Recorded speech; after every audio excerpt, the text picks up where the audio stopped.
In today's video, I'm going to teach you QuickBooks Online Inventory, how to add beginning inventory quantity on hand.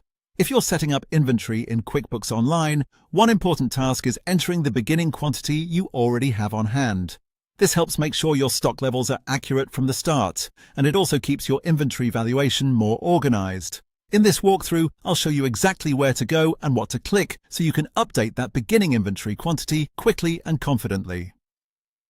To get started, look over to the left-hand side of your QuickBooks Online screen and click All Apps. From there, select Inventory. This will take you to the Inventory area where you can see the products you've already created.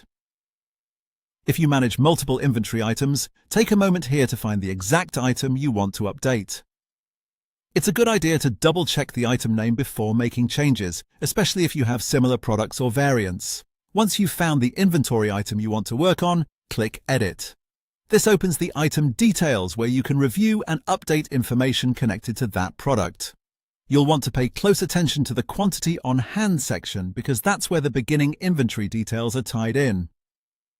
In that section, click the Starting Value hyperlink. This is the link that lets you adjust the beginning inventory setup rather than just viewing the current item information. If you don't notice it right away, look closely near the quantity on hand area, since that's where QuickBooks places it. After that, select the product variant if your item has variants available. This is especially important if the same product comes in different sizes, colors, or versions, because you want to make sure you're updating the correct one. Then enter the new quantity in the quantity field. Be careful to type in the correct amount, since this number affects your opening inventory records.